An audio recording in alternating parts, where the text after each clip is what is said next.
శుభాకాంక్షలు. ఈరోజు రైటర్ బస్తీలో జమ్మి ఉత్సవాలు ఎలా జరిపిస్తున్నారో కమిటీ మెంబర్లని అడిగి తెలుసుకుందాం. సార్, ఎలా చేయబోతున్నారు సాయంత్రం జమ్మి ఉత్సవాలు? పట్టుకుంటాం. అందరికీ ముందుగా దసరా శుభాకాంక్షలు. యథావిధిగా ఎప్పుడు ప్రతి సంవత్సరం చేసే విధంగా ఏ ఇబ్బంది లేకుండా అన్ని ఏర్పాట్లు సగం జరుగుతున్నాయి. మీకు వచ్చే ఎంతమంది వచ్చినా కూడా మేము లాస్ట్ టైం కంటే ఇంకెక్కువ వచ్చినా కూడా వాళ్ళకి కావాల్సిన ఫెసిలిటీ అరేంజ్ చేస్తున్నాము. మా కమిటీ తరఫున మేము ఏ సౌకర్యం కావాలన్నా మేము చేయడానికి రెడీగా ఉన్నాము.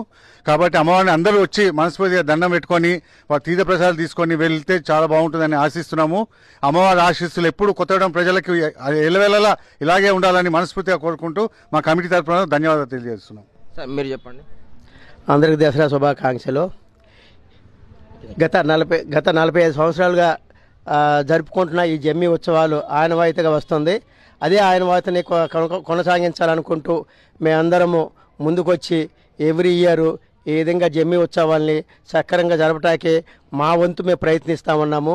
మాతో పాటు ఈ రైటర్ బస్తీ కుటుంబ సభ్యులందరూ కూడా సహకారంతో మా సింగరేణి కాలనీస్ యాజమాన్య సౌజన్యంతో సక్సెస్ఫుల్గా ప్రతి సంవత్సరం చేసినట్టుగా ఈ సంవత్సరంగా జరుపుకుంటామని ఆశిస్తున్నాము. అందరికీ అన్ని విధాలుగా సహకరిస్తూ ఏమి ఇబ్బంది లేకుండా అన్ని విధాల తోలుపాటుగా మేము ఉంటామని అందరూ వచ్చి అమ్మవారి కృప దర్శనం చేసుకుని అమ్మవారి దీవెనలు పొందాలని మా కమిటీ తరపున అందరం కోరుకుంటున్నాము. అందరికీ ధన్యవాదాలు. Thank you. పూజా కార్యక్రమం చెప్పండి. మీరు మామూలు వ్యక్తి కాదు, పట్టుకుంటాం. మీరు చెప్పండి. 6ంటికి పూజ.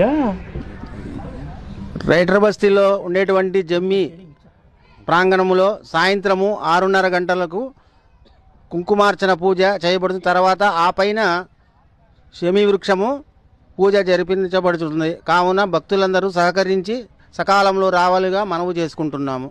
ఇట్లు committee. Thank you. Thank you Suresh.